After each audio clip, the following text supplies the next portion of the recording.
Good morning, guys. Today we're going to be finishing up the last few chapters of The Case of the Stolen Sculpture.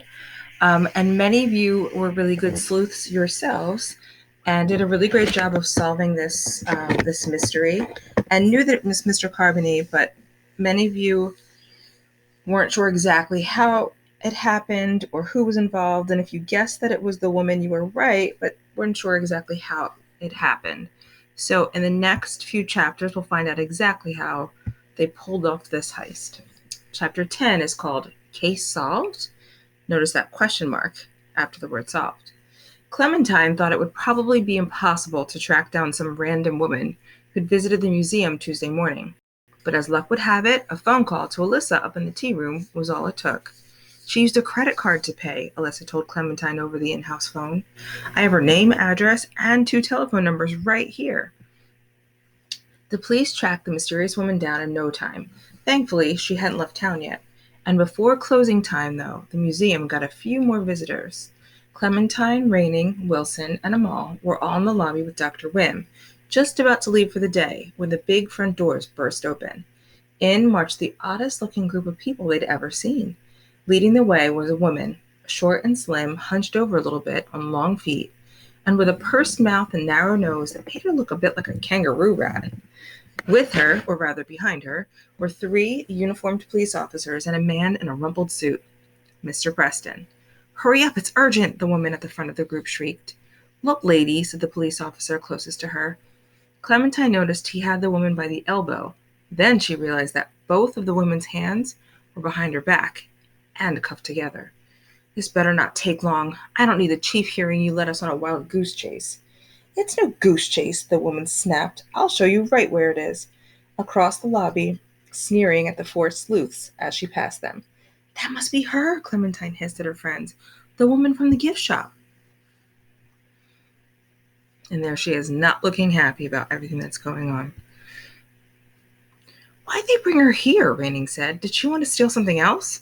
Mr. Preston must have overheard them because he came to a stop beside them and pulled off his hat. Her name is Jacqueline Lacroix, he said, and she claims there's a clue here that the police and I must see. A clue? That's impossible, Wilson said. We went over the whole case and solved it. Clementine nodded. We're sure it was her, she said. The police are sure too, Mr. Preston said. They dusted for prints upstairs, and hers were a match for those found at the scene of the crime. There's one problem, though. What? Clementine asked. She doesn't have the statue, Mr. Preston said.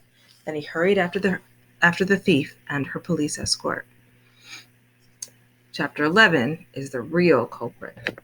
Clementine and her friends hurried after the group and caught up with them outside Mr. Carbony's office.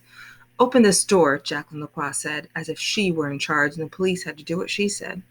Wait just a moment, Mr. Carbony said, as he rushed down the hall toward them, his bright orange tie fluttering behind him like a kite's tail. Great simile there. That's my office. Open it up, one of the police officers commanded. This is part of a criminal investigation. I most certainly will not, Mr. Carbony said. He stood in front of the office door with his arms folded across his chest as he panted for breath. I know my rights. The officer held out a large blue envelope.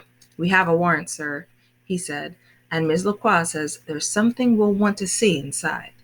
Mr. Carbony seemed to deflate almost instantly at that. Oh, he said, taking the envelope. He stared at it, his eyes wide and his face pale. It's not locked. The officer opened the door and Jacqueline stepped in. As before, the little office was packed with boxes and crates.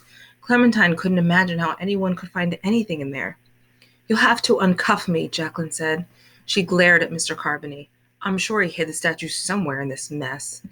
Can't do that, the officer said with a shake of his head. Instead, he pulled off his cap, rolled up his sleeves, and started going through the boxes himself. What are you doing? Carbony said. You don't believe this woman stashed her stolen goods in my office, do you? Let's let the officer do his job, all right? Dr. Wim said, putting her hand on Mr. Carbony's shoulder. Leave me alone, Mr. Carbony snapped, shaking her off. Finally, seeming to realize there was nothing he could do, he flopped down in his desk chair and frowned. The officer searched through Mr. Carbony's boxes and crates for 45 minutes before he found what he was looking for. A box about 1 foot wide and 2 feet high. That's it, Jacqueline said, nodding madly. That's the box. Open it. The officer picked up the letter opener from Mr. Carbone's desk and slashed the packing tape across the top of the box. He opened the flaps and carefully reached inside.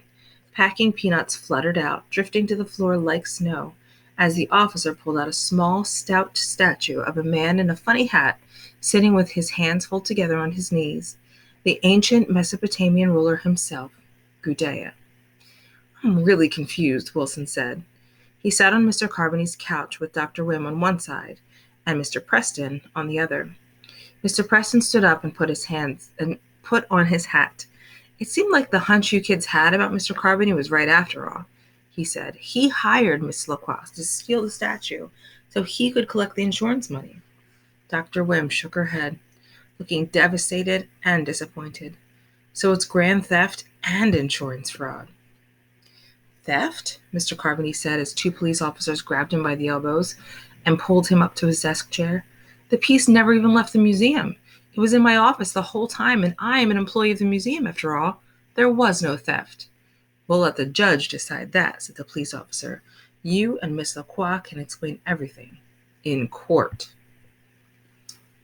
So I think that Mr. Carbone was definitely guilty, but I think he thought that because it had never left the building, it wasn't really considered stolen, but I think they are thinking otherwise.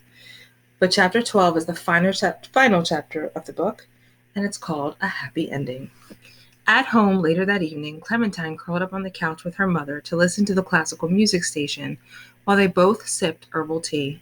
Do you think Mr. Carbone will really get away with it? Clementine asked. I mean, was all that stuff he said about it not being theft because the Gudea never even left the building true? Not a chance, her mom said. And even if he did somehow manage to convince a judge of that, we've got him on insurance fraud and conspiracy for sure. Clementine nodded firmly. Good, she said. That's good. She sighed heavily. Something else wrong, dear? Her mother asked. I'm glad we caught him and that wicked lady, but I feel bad, too, Clementine said. I mean, I'm obviously glad the Gudea is back, but now the museum will have to return all that insurance money. True, said Dr. Wim, which means no new wing for the museum, Clementine said sadly. Oh, I wouldn't worry about that, Dr. Wim said. A mischievous smile skittered across her lips. It seems that Mr. Carbone's pleas to the public this morning were so effective that we'll be able to build the new wing even without the insurance money. And it would be in very poor taste for any of the donors to withdraw their offers at this point, I think. Isn't that wonderful? Clementine smiled as she remembered Mr. Carbone's speech from that morning. Then I guess this silver lining has no gray cloud after all. So that's the end of the case of the stolen sculpture. And I'm glad that it did kind of have a happy ending in that they were able to solve the case and the museum will get the new wing. So today, especially since the ending of the book falls on the day before your little Memorial Day break, I thought that it would be nice to just listen to the rest of the story and not have an assignment attached to it. So you are done with Reader's Workshop for today, other than your own reading. Please remember to take some time to read for at least 30 minutes, a book of your own. And then in honor of Memorial Day, I have a little video that I shared with you that just talks, it's very short, and it just talks a little bit about, I'm giving you a sneak peek. It talks a little bit about Memorial Day. Oh my goodness, I can't pause it. Come on. It talks a little bit about Memorial Day, and then you will have to enter into a Padlet at least one fact that you learned from the video. And then because in the video you'll learn, and some of you may already have this schema, that Memorial Day is a day to honor soldiers who have fought and unfortunately passed away for our country. So if you have someone special in your family, or that maybe you know, a neighbor or a friend that you know that you can honor today, you can also write a little bit about them. But because, I don't want to give away too much, but because we also are going to make decorations in honor of Memorial Day, you're going to make your own. So it can be like a picture of a soldier or soldiers. It can be a picture of the American flag or something else that you do with patriotic colors, red, white, and blue. If you are somebody who's crafty and you make bracelets, maybe you can make a red, white, and blue one. Any kind of project or craft that you make, just please do it for today in honor of Memorial Day. And then you can take a picture, remember, by using your camera to show us what you've made. Okay. And that's really all you have for today. So I look forward to seeing you put a lot of effort into this Memorial Day activity since it's the only one you have. And then I want you to enjoy some time off. You have Friday and Monday off. Spend it with your family, and take some time to honor the people who have fought for us to have all the rights and freedoms that we have. Okay. Have a wonderful, wonderful weekend.